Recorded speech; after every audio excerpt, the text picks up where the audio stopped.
labaan mid ka goynayaa naftaan lugu diidayaa yahu lugooyo horo dhacla ladnaan ku nageynaya haddii lugahaad ku socotiyo midkood la xus kaaga dhaco mar baa lowga laga jaraa laangara xalku kuu noqdaa dantaada ku loodisa oo heystii intaasi ku sii jirtay BK oo sheekadaadu ma la jiifiyaana bannaan la joojiyaana bannaan waa haddii loo baahda waan sii dooxilaa dhaqannadii duqoobee dadku kala sarreeyee dib ha go'an wixii dhaca dooxo kula dadka lagu dooxin mako nimcaan ilaac oo mar kale hilfaa u qaaday gooni isutaagga Somaliland bal horta intaynu muuqaalka u guda galin waxaan ka codsanayaa in aad like saarto Somali Dream daawo mar walba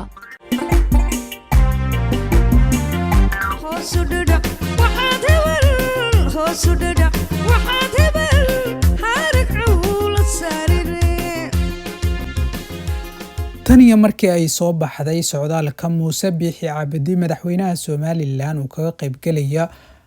martiqaad ay u sameysay Heritage oo uga qayb galaya dalka Mareykanka waxa isi soo tarayay falcelinta dadka iyo bulshada iyo dadka caanka ahba waxa dadkaasi ka mid noqday fanaanka Maxamed BK oo isagu mar labaad ku soo celiyay madax banaanida Somaliland in ay muqaddas tahay waa sida uu isagu hadalka u dhigay fanaanka Maxamed BK ayaa waxa uu kamid yahay fanaaniinta ugu cadcad ee meel cad ka taagan in ay Somaliland ka goodo inteeda kala Soomaaliya sidoo kale bulshada ama dadka caanka ah ama fanaaniinta waxa kamid ah fanaankii hore u ahaan jiray ama gobolada Soolba ay ka tirsan yihiin Somaliland ee Nimcaan Hilaac oo isaguna bartu u BK taagan yahay ma ahane barteeda kala istaagsan mar walbo ay 18 May la gaaro amaba waxyaabaha ku saabsan in madaxweynuhu uu socdaal wadan ugu tago iyadoo la bumbuuniyo badan markii uu madaxweynaha Somaliland ama wafdi Somaliland ay meel tagayaan ay badana bulshooyinka aad social media isqabsadaan ayaa waxa uu Nimcaan Hilaac isaguna kamid ahay dadkii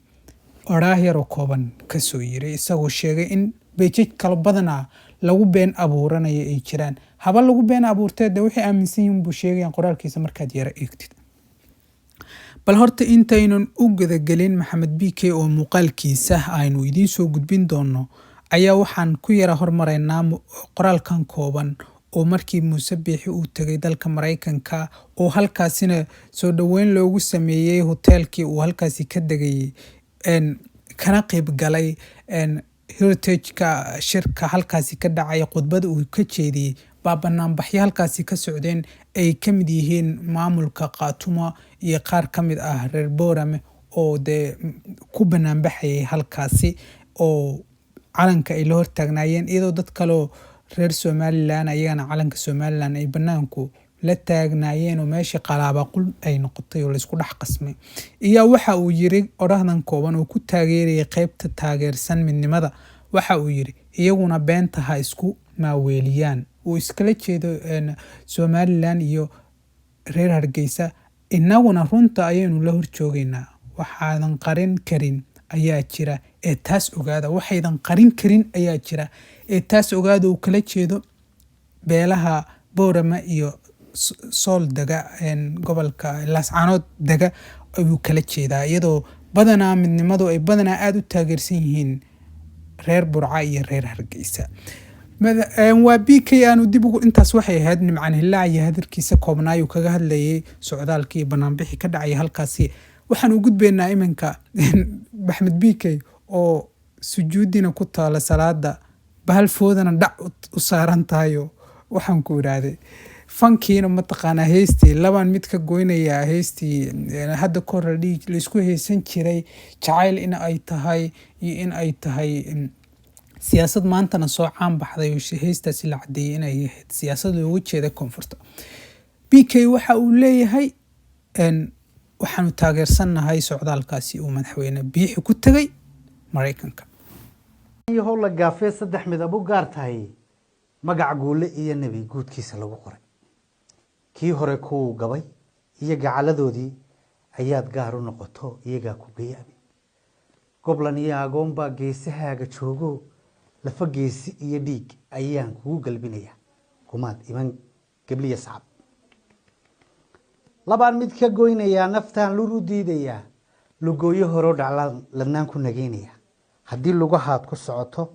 midkood la xos kaaga dhaco mar baa lowga laga jaraa laangare xalka oo noqdaa dantaada ku luudisa bulshada reer Somaliland aad baan idin jeclahay wadaniyada iyo calanka iyo ciideedana waan jeclahay qurba joogta iyo qolqol joogtuba meel kasta joogtaan horta inay isu taagtaan ciideen iyo calankii mucaarid iyo muxaafid waa meeshiisa laakiin qarannimadu waa wax muhiim ah weey calankana dhib badan baa loo maray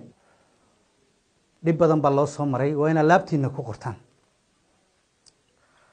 dalkii dumay kii disow dadkiisana kii dhaqow adaan kugu hoos dhashay miyaan ka dhoofaya dhulkayga Somaliland ruux ku dhasho dheeftaada cunay wuu ku dhowraya bulshada reer Somaliland meel kasta joogtaan waxaan idin leeyahay waan idin jeclahay qarannimadiina ku mintida ciidiina ku mintida nabadiina ilaashada horumarkiina ilaashada mucaarid iyo muxaafid qarannimada meel baa looga soo wada jeestaa haddaad madaxweyne aana taageersanayn bari ka maalin waxa imanaya mid aad taageersan tahay haddaad cid diidan tahay ama aad cid doonaynin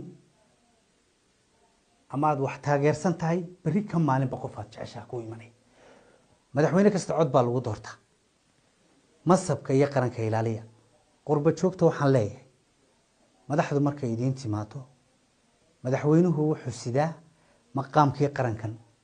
waa inaad soo dhaweysaan maaha qof shakhsiya waa qarankiibu matala qurba joogtay mar labaad iyo mar saddexaad waxaan idin leeyahay fartu way idinku godantay qaranka Somaliland idinkoo isku duuban u kaca aad baa mahadsantiin cisiyo sharafku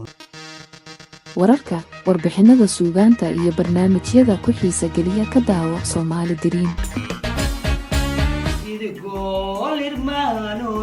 dashikala godomel ama sagod ilburer gantali ay kutalan xalay galeen dhaxadkii turaab laga awray war hadana watagi dhaliida war qabrida ku sugo ku tigisan war tu'aal bakula taxnaatay nabal baadidi baa uslayse war hadaba dhulka ka saaro war talabada iska badin oo talabada iska badin sida hogosha roobka ama ilaagu yooday howaan bislaatiyo harawada biyaysan guriga calkaage mana iga go'ay goob xunaa soo galay ii gudbooneene garab isiiye guulahay weyno Somali Dream daawo mar walba